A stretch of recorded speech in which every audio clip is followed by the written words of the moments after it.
और रुक करेंगे। इस बीच आ रही है एक बड़ी खबर की और बड़ी जानकारी आ रही है, उसका रुक यहाँ पर कर लेते हैं। बड़ी खबर, बड़ी जानकारी, एचपीजीसीएल के अकाउंट ऑफिसर की आत्महत्या का मामला। जानकारी, अकाउंट ऑफिसर बलवंत के पास से मिला सुसाइड नोट में मिला मामला आईडीएफसी बैंक के एफडी घोटाले से जुड़ा बताया जा रहा। सुसाइड नोट में डायरेक्टर फाइनेंस अमित दीवान पर आरोप है, फर्जी साइन कर करोड़ों रुपए निकाले और प्रेशर मुझ पर डाला। चंडीगढ़ पुलिस ने अमित दीवान पर केस दर्ज कर लिया है। सीए राजेश गोयल और आशीष गोगिया पर भी केस दर्ज किया गया है। आईडीएफसी बैंक के एफडी घोटाले में अमित दीवान पहले से जेल में बंद है। अमित दीवान को सरकार पहले ही नौकरी से बर्खास्त कर चुकी है।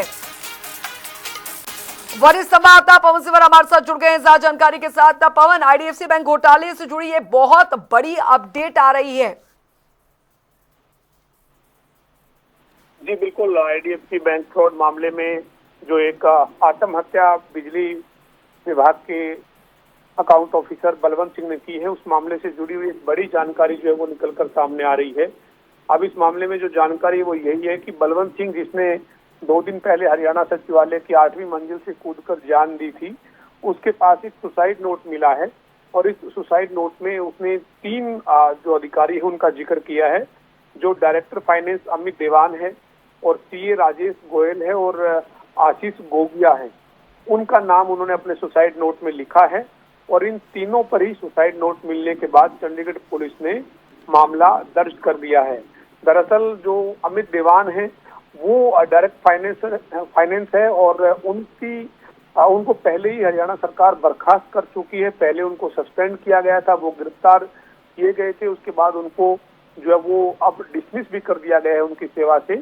और इस मामले में बलवंत सिंह ने अपने सुसाइड नोट में ये लिखा है कि उनके ऊपर दबाव बनाया गया और जो है वो उनकी कोई गलती नहीं थी, उनके फर्जी साइन करके करोड़ों रुपए निकाले गए और उनके ऊपर दबाव जो है वो बनाया गया और इसके लिए उन्होंने 3 अधिकारियों को जिम्मेदार ठहराया, जिसमें जो डायरेक्टर फाइनेंस है अमित देवान, उनका नाम उन्होंने लिखा है और इसी तरीके से जो है वो आशीष गोगिया और सीए राजेश गोयल का नाम जो है वो भी लिखा है। इन तीनों पर पुलिस ने मामला जो है वो दर्ज कर लिया है और इसके साथ साथ इस मामले से जुड़ी हुई जो बड़ी जानकारी है वो ये है कि सीबीआई जो है वो इस मामले से जुड़े हुए आईएएस अधिकारियों से भी पूछताछ जो है वो कर रही है और इसकी शुरुआत हो चुकी है।